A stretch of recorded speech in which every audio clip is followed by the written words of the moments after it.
بسم الله الرحمن الرحيم.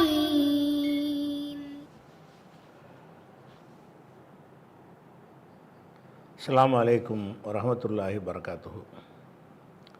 அன்பிற்குரிய சகோதர சகோதரிகளே, நீங்களும் ஆலிம்களாகலாம் என்ற பாடத்தில் திங்கள் செவ்வாய் ஆகிய 2 நாட்கள் சஹீஹுல் புகாரி என்கிற நூலின் நேரடி தமிழாக்கத்தையும் அதில் உள்ள விளக்கங்களையும் பார்த்து வருகிறோம். இதுவரை 96 ஹதீஸ்களை பார்த்து முடித்துவிட்டு இன்றைக்கு 97வது ஹதீஸை பார்க்க இருக்கிறோம். 97வது ஹதீஸுக்கு ஒரு பாடத்தலைப்பு போட்டிருக்கிறார். பாபு தாலீமிர் ரஜுலி அமத்தஹு வ அஹ்லஹு. தாலீம் என்றால் கற்றுக் கொடுக்கிறது. தாலீமுர் ரஜுலி என்றால் ஒரு ஆண் கற்றுக் கொடுப்பது. யார் கற்றுக் கொடுப்பது? அமத்தஹு, தனது அடிமை பெண்ணுக்கும், அஹ்லஹு, தனது குடும்பத்தினருக்கும். ஒரு ஆண் தனது அடிமை பெண்ணுக்கும் தனது குடும்பத்தினருக்கும் கல்வியை கற்றுக் கொடுப்பது பற்றிய பாடம். ஒரு ஆண் கல்வியை என்ன செய்யணும்? மனைவி மக்களுக்கும் சொல்லிக் கொடுக்கணும். அடிமை பெண்ணு இருந்தால் அவளுக்கும் கல்வியை கற்றுக் கொடுக்கணும். அதை பற்றி சொல்கிற பாடம். பாபு தாலீமிர் ரஜுலி, ஒரு ஆண்மகன் கற்றுக் கொடுக்கிற பாடம்.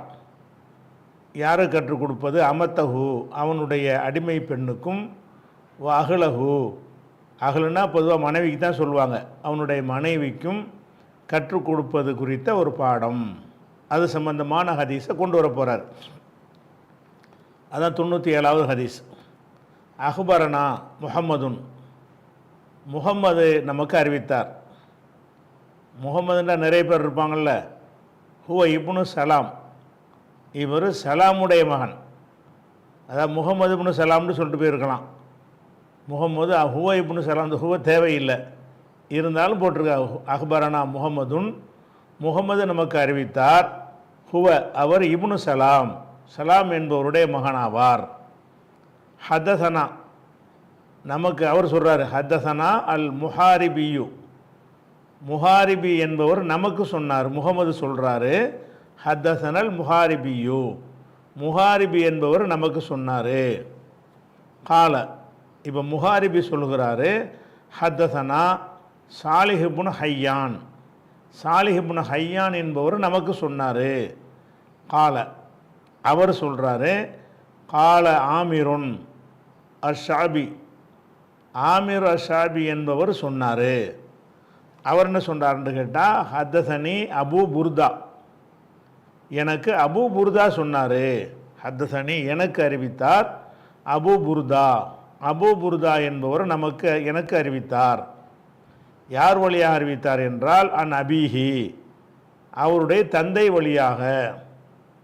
அபு புர்தாவுடைய தந்தை யாருன்னு கேட்டால் அபு மூசல் அஷாரி, ஒரு சஹாபி. அபு புர்தா அறிவிக்கிறார், அன் அபீஹி, அவருடைய தந்தை வழியாக. தந்தை நபி தோழர் அபு மூசல் அஷாரி அவர்கள் தான், அது அஷாரி கோத்திரத்தை சேர்ந்தவங்க.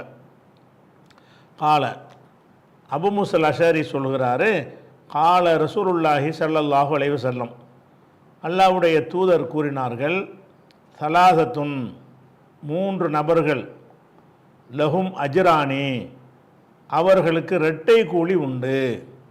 3 ஆளுக்கு இருக்கிறாங்க, அவங்களுக்கு டபுள் மடங்கு கூலி இருக்கிறது.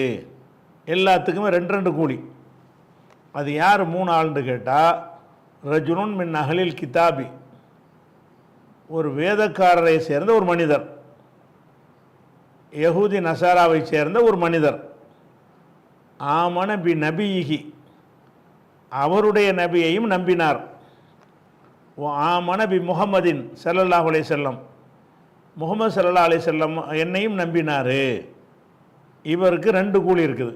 அதாவது இணை கற்பிக்கிறவராக இருந்து ரசூலுல்லாவை நம்பினார்னு சொன்னால் அவருக்கு 1 கூலி இருக்கிறது. வேதக்காரராக இருந்து ஈசா நபி மூசா நபியை ஒழுங்கான நம்ப வேண்டிய முறையில் நம்பி அதன்படி வாழ்ந்துக்கிட்டு ரசூல்லா வந்த பிறகு அவங்களையும் நம்பிட்டாருன்னு வைங்க, இதெல்லாம் அந்த பார்டரில் உள்ளவங்களுக்கு தான் வரும். இது யாருக்கு வரும்? ரசூல் ஸல்லல்லாஹு அலைஹி வஸல்லம் நபி அனுப்பப்பட்ட அந்த காலம் இருக்குல்ல, அந்த காலத்தில் வாழ்ந்த யஹூதி நசாராக்களுக்கு தான் இது பொருந்தும். அதுக்கு முந்தி உள்ளவங்க வந்து இந்த ரசூலை நம்பி இருக்க மாட்டாங்க. அப்போ அதனால் வந்து ரெண்டையும் நம்பினவர்களுக்கு யாருன்னு கேட்டால் ரசூல் ஸல்லல்லாஹு அலைஹி வஸல்லம் அனுப்பப்பட்ட நேரத்தில் வாழ்ந்த யஹூதி நசாராக்கள் தான். அவங்க என்ன செய்வாங்கன்னு கேட்டால், சரியான மார்க்கத்தில் இருந்தாங்கன்னு சொன்னால் முகமது சொல்கிற கரெக்டாக தான் இருக்குது, நம்ம அவரையும் பின்பற்றிக்கிறோம் அப்படின்னு சொல்லி என்ன செய்வாங்க, ஏற்றுக்குருவாங்க. அப்துல்லா இப்னு சலாம் போன்ற பல பாதிரிமார்கள்லாம் இஸ்லாத்தை வந்து ஏற்றுக்கிட்டாங்க. இவங்கெல்லாம் இந்த கேட்டகரியில் வருவாங்க. அப்போ ரஜுலுன் மின் அஹ்லில் கிதாபி, வேதக்காரர்களிலிருந்து ஒரு மனிதர், ஒன்றாவது ஆள். அதாவது இந்த ரஜுலுங்கிறது வந்து இந்த ஒரு சலாசத்துன் 3 நபர்கள், லஹும் அஜ்ரானி, அவங்களுக்கு 2 கூலி இருக்கிறது இருக்காச்சா. இந்த இடத்துல ரஜுலுன்னு ஆரம்பிக்குதுல, அங்கே ஒரு எடுவாயை வந்து மறைச்சி வச்சுருக்குது, நம்ம வச்சுக்கிறணும். அஹதுஹும், அவர்களில் ஒரு ஆள் வந்து ரஜுலுன்னு ஒரு மனிதர் ஆவார். 3 சொல்லியிருக்கிறோம்ல. அப்போ வந்து அதில் 1வது ஆள் யாருன்னு கேட்டால் ஒரு மனிதர். இந்த ரஜுலுங்கிறது ஒரு ஹபர், இதுக்கு முப்ததா வந்து மறைந்து நிற்கிறது, நமக்கு விளங்குறதுனால அது சொல்லப்படலை. அப்போ 3 நபர்களுக்கு 2 கூலி இருக்கிறது. அஹதுஹும், அந்த 3இல் ஒருவர் ரஜுலுன், ஒரு மனிதர் ஆவார்.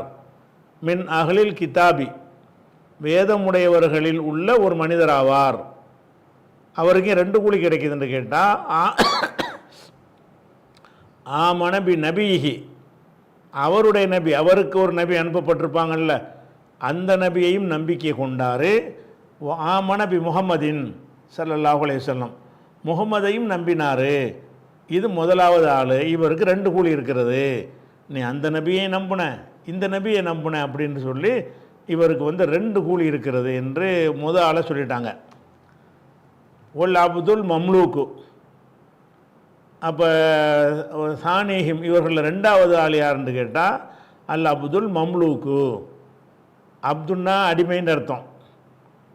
இந்த அப்துங்கிற வார்த்தையை வந்து எல்லா மனுஷனுக்குமே அப்துன்னு சொல்லலாம்ல, அல்லாவுக்கு நம்ம அடிமை தானே.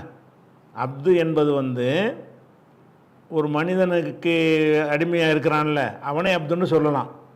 ஒரு மனிதனுக்கு அடிமையாக இல்லாத எல்லா மனிதர்களுமே யார்? அல்லாவுக்கு அடிமை தானே. அப்போ அப்து என்பதற்கு அல்லாவின் அடிமைங்கிற ஒரு அர்த்தம் இருக்கிறது.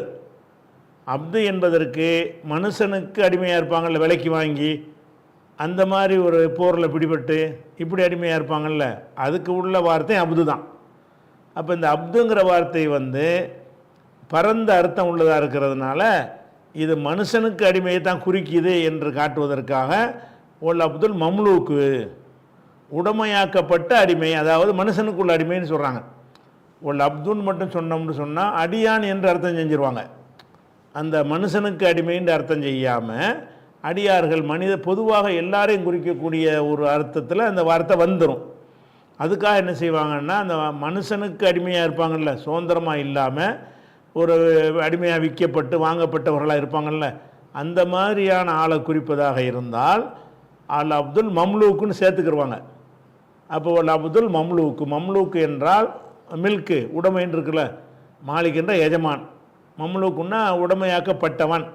அப்போ அல் அப்துல் மம்லூக்கு, பிறருக்கு உடைமையாக ஆக்கப்பட்டக்கூடிய ஒரு அடிமை, அதாவது மனிதர்களுக்கு அடிமையாக இருக்கக்கூடியவன்.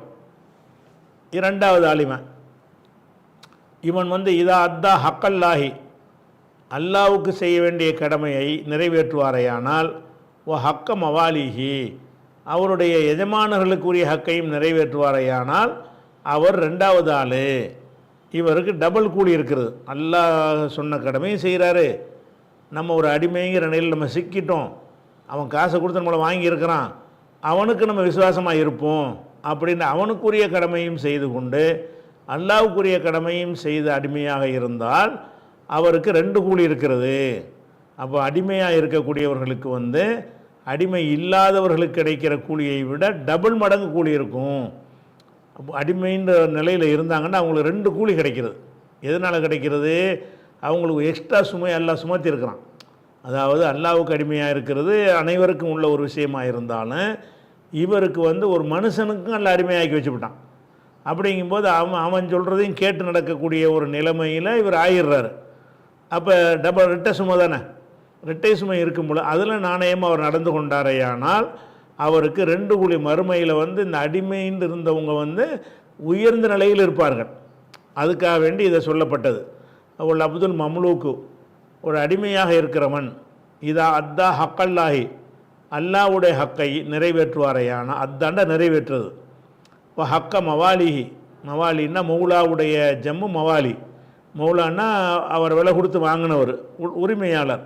இப்போ ஹக்க மவாலிஹி, அவனுடைய முதலாளிகளுடைய ஹக்கையும் கடமையையும் நிறைவேற்றுவாரையானால் அந்த அடிமை 2வது ஆள். இவருக்கு ரெட்டை கூலி இருக்கிறது.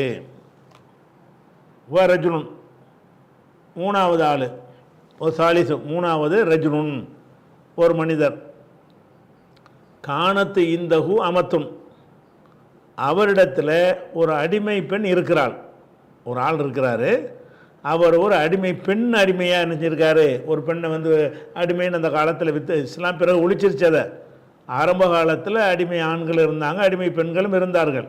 அப்போ ஒரு மனிதர்கிட்ட அடிமை பெண் இருக்கிறாள். காணத் இந்தஹு அமத்துன், அவரிடத்தில் ஒரு அடிமை பெண் இருக்கிறாள்.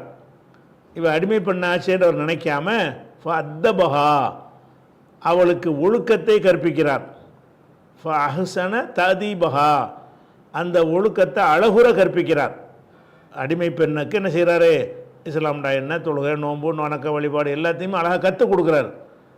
அல்லமஹா, அவளுக்கு கற்பிக்கிறார், மார்க்க விஷயங்களை கற்றுக் கொடுக்கிறார். அஹ்சன தாலீமஹா, அவளுக்கு கற்றுக் கொடுப்பதை அழகுற செய்கிறார். கற்றுக் கொடுக்குறாருன்னா எதை ஏனோதானாண்டு மேம்போக்க கற்றுக் கொடுக்காம நல்ல ஆழமாக கற்றுக் கொடுக்குறார். அப்போ ஒரு அடிமை பெண் இருக்கிறாள், அவளுக்கு ஒழுக்கத்தை கற்பிக்கிறாரு. அந்த ஒழுக்கத்தை கூட மேம்போக்காக கற்பிக்காமல் அஹ்சன ததீபஹா, அவளுக்கு ஒழுக்கம் கற்பிப்பதை அழகுற செய்கிறார். அப்போ நல்ல முறையில் கவனம் எடுத்து சிரத்தை எடுத்து அந்த ஒழுக்கத்தை கற்பிக்கிறார். அல்லமஹா, அந்த அடிமைக்கு அவர் கற்றுக் கொடுக்கிறார், கற்பிக்கிறார். அஹ்சன தாலீமஹா, அவளுக்கு கற்றுக் கொடுக்கிறதை அழகுற செய்கிறார். அஹ்சனா அழகாக செய்கிறது, அழகுற செய்கிறார். செய்துவிட்டு சும்மா பிறகு ஆழ்த்தகஹா, அவளை விடுதலை செய்கிறார். நீ இனிமேல் அடிமை இல்லை, நம்முடைய அடிமைன்னு உன்னை காசு கொடுத்து வாங்கிட்டேன், இந்த நிமிஷத்திலிருந்து நீ அடிமை கிடையாது என்று அவளை விடுதலை செய்து ஃபதஸவ்வஜஹா, அவளையே திருமணம் செய்து மனைவியாக்கிக்கிறார். இப்படி இருப்பாரையானால் ஃபலஹு அஜ்ரானி, அவருக்கு 2 கூலி இருக்கிறது. அவர் ஒரு சாதாரண ஒரு பெண்ணை கல்யாணம் பண்ணால் ஒரு கூலி இருக்கிறது. அடிமை பெண்ணை விடுதலை செஞ்சு, ஆனால் அந்த அடிமை பெண்ணுக்கு எல்லாத்தையும் கற்றுக் கொடுத்து, ஒரு அடிமை பெண் இருக்கிறாள், அவளுக்கு எல்லாத்தையும் போதித்து கல்வியை கொடுத்து சிறப்பான முறையில் ட்ரைனிங் கொடுத்து அவங்கள நல்ல தயார்படுத்தி பிறகு விடுதலை செஞ்சு பிறகு கல்யாணம் பண்ணிக்கிட்டாருன்னு சொன்னால் இவர் 2 கூலி பெறுவார். ஃபலஹு அஜ்ரானி, இவருக்கு 2 கூலி இருக்கிறது. அப்போ 3 நபர்கள் 2 கூலி பெறுவார்கள் என்று ரசூலுல்லாஹ் சொன்னதாக இந்த அபு மூசா அஷரி சொல்கிறாங்க. அதுக்கப்புறம் இது ஹதீஸில் முடிஞ்சிருச்சு. சும்மா கால ஆமீருன், ஆமீர் சொல்கிறார் அப்படின்னு வருது. இதில் ஆமீர்னா யார் அப்படின்னு சொன்னீங்கன்னா அந்த முன்னாடி போய் ஹதீஸுக்கு முன்னாடி வாங்க. முன்னாடி வந்தீங்கன்னா இந்த கால ஆமீர்ன்னு இருக்குல்ல, இதுதான் ஆமீர். ஆமீர் யாருன்னு கேட்டால் அபு மூசாட்டிருந்து அவருடைய மகன் அபு புர்தா அறிவிக்கிறார். அபு புர்தாட்டிருந்து அறிவித்தவர் ஆமீர். அதாவது இந்த ஹதீஸை முதல்ல அறிவித்தது அபு மூசல் அஷரிங்கிற சஹாபி. அவரிடமிருந்து அறிவித்தவர் அவருடைய மகனாகிய அபு புர்தா. அவரிடமிருந்து அறிவித்தவர் ஆமீர். ஆமீர் அஷாபின்னு வருதில்ல, இவர் சொன்னார் அப்படின்னு சொன்னால் இவர் யாருக்கு சொன்னார்? இவருக்கு தான் சொல்லியிருப்பார், அடுத்த ஆளுக்கு. ஆமீர் சொன்னார்னு சொன்னாலே யாருக்கு தான் சொல்லியிருப்பார்? ஆமீர் போய் பிந்தி உள்ள ஆளுக்கு சொல்ல முடியாது, முந்தி உள்ள ஆளுக்கு சொல்ல முடியாது, பிந்தி நாளுக்கு தான் சொல்ல முடியும். ஹால் ஆமீர், ஆமீர் சொன்னார்ன்னு வந்தாலேயே யாருக்கு சொல்கிறாரு? இந்த சாலிஹ் இப்னு ஹையான் என்பவர் தான் ஆமீருக்கு மாணவர். ஆமீர் 3வது அறிவிப்பாளராக வர்றாரு, 4வது அறிவிப்பாளராக வர்றாரு சாலிஹ் இப்னு ஹையான். அப்போ இந்த சாலிஹ் இப்னு ஹையான் ஆமீருக்கு மாணவராக இருக்கிறார். அப்போ இந்த ஆமீர் சொன்னார்ன்னு சொன்னால் யாருக்கு சொன்னார்? சாலிஹுக்கு சொன்னார்னு விளங்கிக்கிறணும். இப்போ இந்த கீழே வாங்க அவர் சொல்கிற குறிப்புக்கு வாங்க. புகாரி சொல்கிறார்ல, சும்மா கால ஆமீரும், பிறகு ஆமீர் சொன்னார். இந்த ஹதீஸை அறிவித்து விட்டு ஆமீர் சொன்னார். ஆமீர் சொன்னார்ன்றால யாருக்கு சொன்னார்னு வச்சுக்கிறேன்னு, அந்த சாலிஹ் இப்னு ஹையான் மாணவர் இருக்கார்ல அவருக்கு சொன்னார்.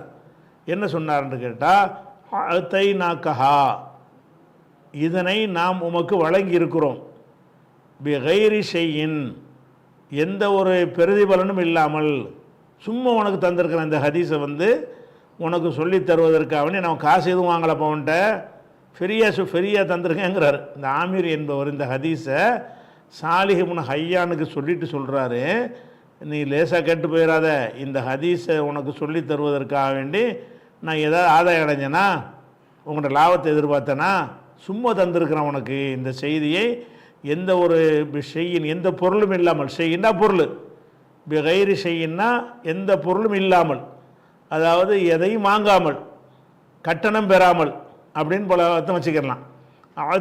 ஆழ்த்தைனாக்க ஹா, இந்த செய்தியை உமக்கு நாம் தந்திருக்கிறோம், சொல்லி தந்திருக்கிறேன், கைரி செய்யின், எந்த ஒரு பொருளும் இல்லாமல், எந்த ஒரு பிரதிபலனும் இல்லாமல் உனக்கு நான் சொல்லி தந்திருக்கிறேன்.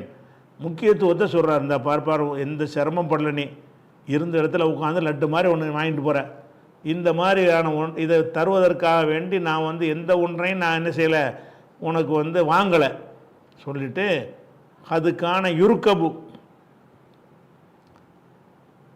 ரக்கிபண்டா பயணப்பட்டான், ரக்கிபண்டா வாகனத்தில் ஏறுறது, அது பயணம் போனான்ங்கிற அர்த்தத்தில் வந்துடும்.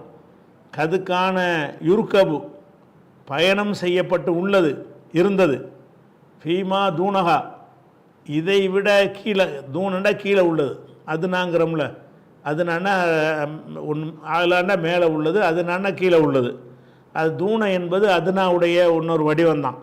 தூணன்னா கீழே, ஃபீமா தூனகா, இதற்கு கீழே உள்ள, இதை விட தரத்தில் குறைந்த விஷயங்களுக்கெல்லாம் கதுக்கான யுருக்கபு, பயணம் மேற்கொள்ளப்பட்டு இருந்தது, இலல் மதீனத்தி, மதீனாவுக்கு. இவ்வளோ பெரிய விஷயத்தை உனக்கு சொல்லி தந்திருக்கிறேன், இதை விட சின்ன விஷயத்துக்கெல்லாம் நாங்கள் மதீனாவுக்கு போய் படிச்சுட்டு வருவோம். அந்த காலத்தில் பயணப்பட்டிருக்கிறோம், ஒரு சின்ன ஒரு செய்தி கிடைக்கும் என்றால் அப்போ நாங்கள் மதீனா வரைக்கும் பிரயாணம் பண்ணுவோம். எதுக்கு பண்ணுவோம், சின்ன ஒரே ஒரு, உனக்கு 3 செய்தி சொல்லி தந்திருக்கிறேன், 3 ஹதீஸ் இதில் அடங்கியிருக்கு, 3 நபர்களை பற்றிய செய்தி உனக்கு சொல்லியிருக்கிறேன், இது பெரிய செய்தி.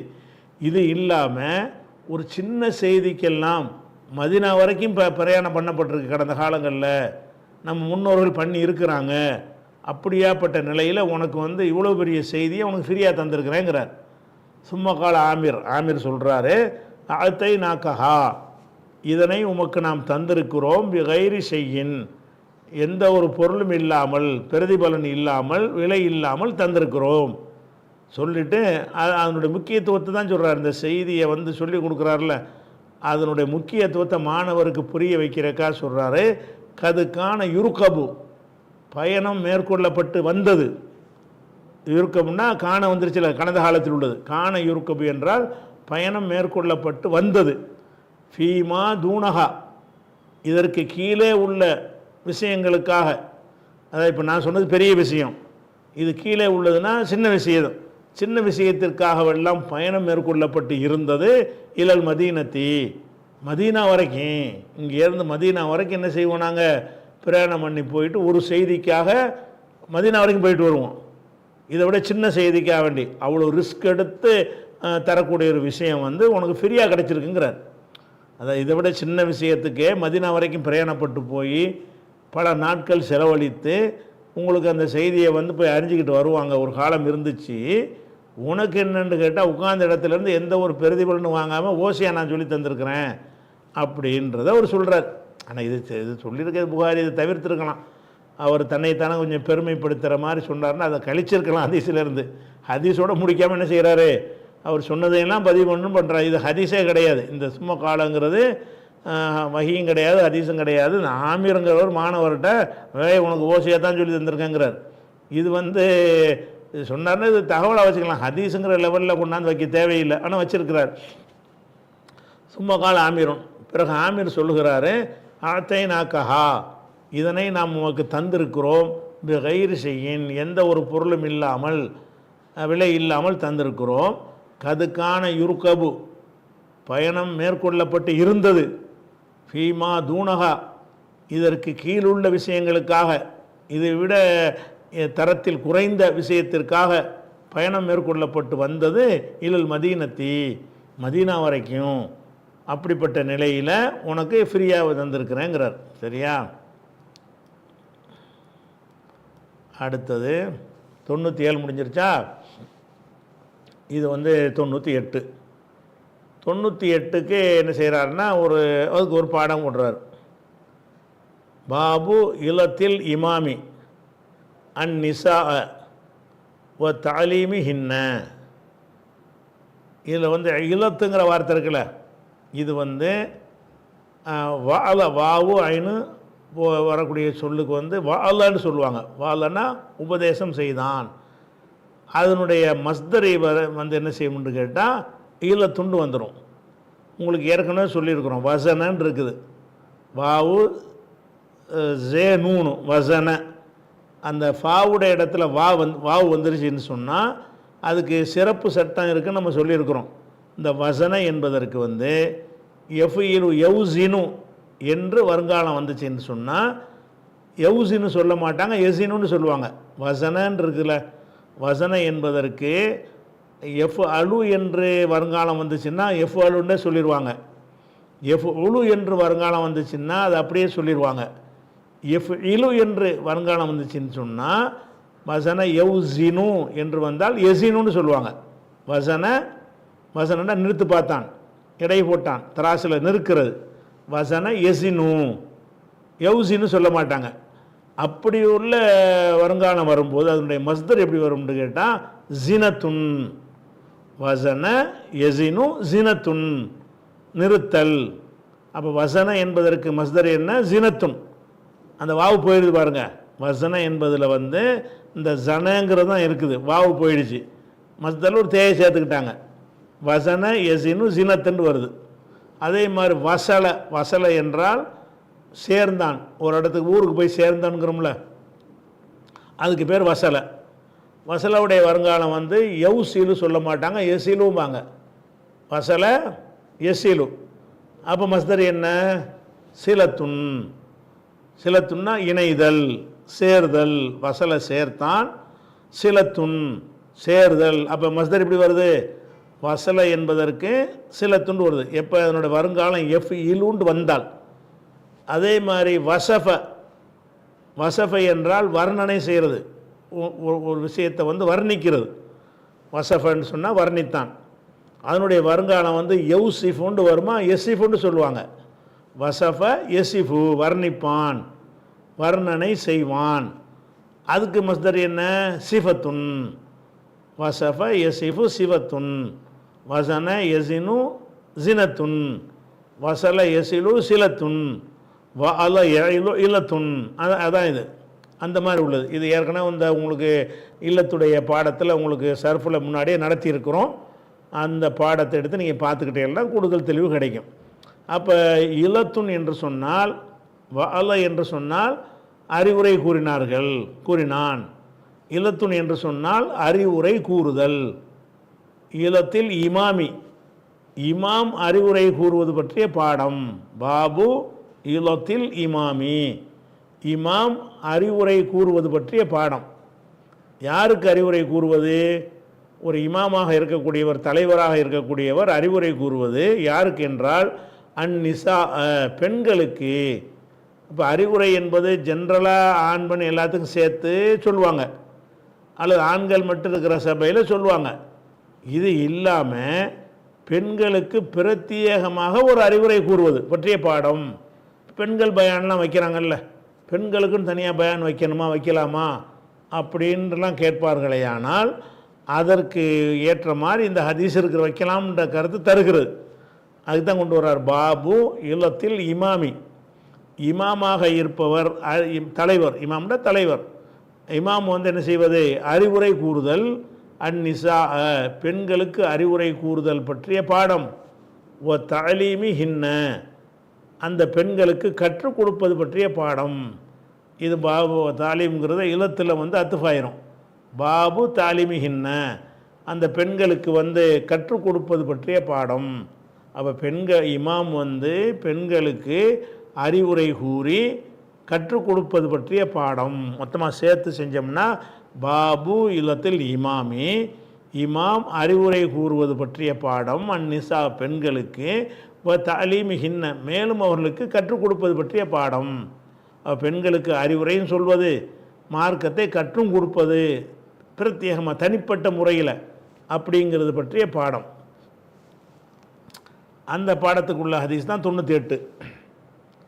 98 எப்படி வருது? ஹத்தசனா சுலைமான் இப்னு ஹர்பின், சுலைமான் இப்னு ஹர்பு நமக்கு சொன்னார்.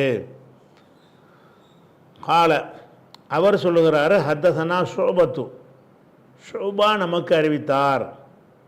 அவர் சொல்கிறாரு அன் ஐயூப, ஐயூப் வழியாக அவர் அறிவிக்கிறாரு.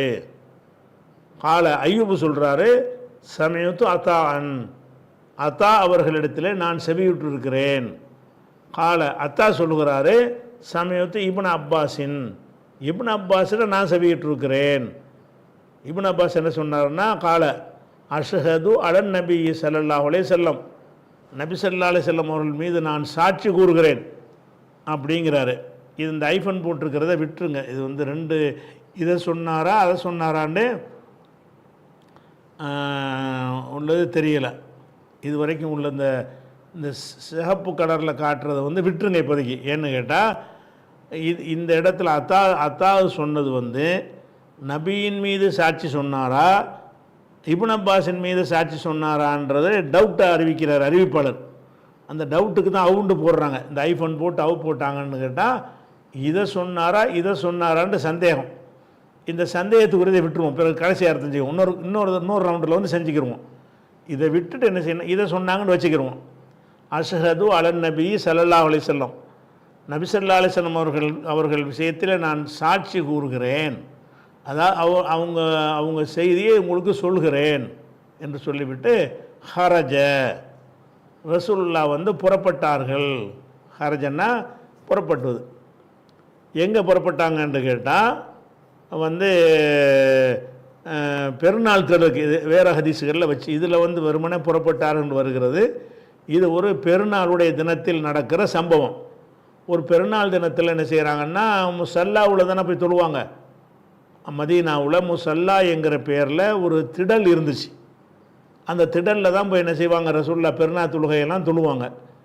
அப்போ இந்த ஹரஜ என்பதும் ஹரஜ இலல் முசல்லா, முசல்லா எங்கே இருக்குன்னா இந்த ஹதீஸில் இல்லை, இந்த சம்பவம் வேறு நிறைய ஹதீஸுகளில் வருகிறது. அதில் முசல்லாவுக்கு போனாங்க என்று வருகிறது. இதுலேயும் கூட விளங்கும். இதனுடைய பின்னாடி பார்த்துட்டு வந்தால் கூட உங்களுக்கு முசல்லாவை தான் குறிப்பிடுதுன்னு விளங்கும். அப்போ ஹரஜ, நபி ஸல்லல்லாஹு அலைஹி வஸல்லம் அவர்கள் ஹரஜ புறப்பட்டார்கள், முசல்லாங்கிற தொழுகை திடலுக்கு புறப்பட்டார்கள். மஅஹு பிலாலுன், அவர்களோடு பிலாலும் இருந்தார். ரசூலுல்லாஹ் மட்டும் போகலை, ரசூலுல்லாவோடு பிலாலும் போனார். லன்ன, நபிகள் நாயகம் ஸல்லல்லாஹு அலைஹி வஸல்லம் அவர்கள் கருதினார்கள், லன்னண்டா கருதுவது, நினைத்தார்கள். அன்னஹு லம் யுஸ்மி, அவர்கள் செவியேற்க செய்யவில்லை, பெண்களுக்கு செவியேற்க செய்யவில்லை என்று அவர்கள் கருதினார்கள். அதாவது பெருநாளில் பயான் பண்ணுறாங்க. பெருநாள்னால் கட்டுக்கடக்காத கூட்டமாக இருக்கும். இந்த மைக்கெலாம் இப்போ கிடையாது. பெருநாளில் ரசூலுல்லாஹ் உரை நிகழ்த்தினாங்கன்னு சொன்னால் முன் வரிசைகளில் ஆண்கள் இருப்பாங்க, பின் வரிசைகளில் தான் பெண்கள் இருப்பாங்க. அப்போ இந்த சத்தம் வந்து பெண்களுக்கு போய் சேராது. பார்த்தாலே தெரியும். மக்களுக்கு கேட்கலைன்னா அவங்களோட ரியாக்ஷனை வச்சு நம்ம கண்டுபிடிச்சிக்கலாம். நம்ம பேசுகிறது வந்து இந்த அவ்வளோ தூரத்துக்கு கேட்கலை, அவங்க பேசிக்கிட்டு கவனித்து அவங்க இருக்கிறத வச்சே நம்ம என்ன செய்யலாம், கேட்கலன்னு விளங்கிக்கிறலாம். அப்போ ரசூலுல்லாஹ் பயான் பண்ணுறாங்க, பயான் பண்ணி பார்க்குறாங்க, அவங்களுடைய பயான் வந்து ஆண்கள் அளவுக்கு தான் எட்டுகிறது, பெண்கள் அளவுக்கு எட்டலை. அதை ரசூலுல்லாஹ் நம்ம சொன்ன செய்தி பெண்களுக்கு கேட்கலை என்று அவங்க கருதுகிறாங்க. அப்போ ஹரஜ, ரசூல் ஸல்லல்லாஹு அலைஹி வஸல்லம் அவர்கள் முசல்லாங்கிற திடலுக்கு புறப்பட்டு சென்றார்கள். மாஹு பிலாலுன், அவரோடு பிலாலும் இருந்தார். லன்ன, அப்போ நபிகள் நினைத்தார்கள், அன்னஹு அவர்கள் தான், லம் யுஸ்மி லம் யுஸ்மி அன் நிசான்னு வச்சுக்கணும். பெண்களுக்கு செவியுற செய்யவில்லை, நம்ம பெண்களுக்கு கேட்க செய்யவில்லை என்று ரசூல்லா நினைத்தார்கள். நம்ம பேசின பயான் பெண்களுக்கு போய் சென்ற அடையலை நினைக்கிறார்கள். அடையலன்னு செய்கிறான்னா அல்லாஹுன்ன அவர்களுக்கு போய் என்ன செஞ்சாங்க, இங்கேருந்து புறப்பட்டு போய் வேறு ஹதீஸ்களில் வரும், பெண்கள் இருக்கிற பகுதியில் நின்று அங்கே ஒரு பயான் பண்ணுறாங்க. பெருநாள் தினத்தில் 2 ஹுத்துபா. முதல்ல பொதுவாக ஆண்கள் பெண்களுக்கும் சேர்த்து பயான் பண்ணுறாங்க. ஆனால் அது ஆண்களுக்கு தான் கேட்குது. அப்போ பெண்களுக்கு இந்த உரை பெருநாள் அன்றைக்கி நல்ல உரை அவங்க கேட்கணுமே என்பதற்காக வேண்டி ரசூலுல்லாஹ் என்ன செய்கிறாங்கன்னா, பெண்கள் இருக்கிற பகுதிக்கு பிலாலை கூட்டிக்கிட்டு வர்றாங்க. அல்லாஹுன்ன அவர்களுக்கு முதல்ல இல்லத்துன்னு வந்துச்சுல பெண்கள், அந்த அந்த ஃபேலு தான் அல்லாஹுன்ன அந்த பெண்களுக்கு அறிவுரை சொன்னார்கள். அமரஹுன்ன பி சதக்கத்தி தர்மம் செய்யுமாறு கட்டளையிட்டார்கள். அதான் அந்த பயானே தர்மம் செய்கிறத பற்றின பயான். அல்லாஹ்வுக்கா தான தர்மம் செய்யுங்க, சேர்த்து வைக்காதீங்க, தர்மத்தின் மூலமாக சொர்க்கத்தை அடையுங்க, இந்த மாதிரி கருத்துப்பட உள்ள விஷயத்தை பயான் பண்ணியிருப்பாங்க. இப்போ அல்லாஹுன்ன அந்த பெண்களுக்கு ரசூலுல்லாஹ் பயான் பண்ணினார்கள். அமரஹுன்ன பி சதக்கத்தி சதக்கா கொடுக்குமாறு பெண்களுக்கு நெஞ்சாங்க கட்டளையிட்டார்கள்ங்கிற வரைக்கும் வச்சுக்கிடுவோம். இதன் தொடர்ச்சி இன்ஷா அல்லாஹ் நாளைக்கு பார்ப்போம். ஏன்னா ஹதீஸ் முடியலை.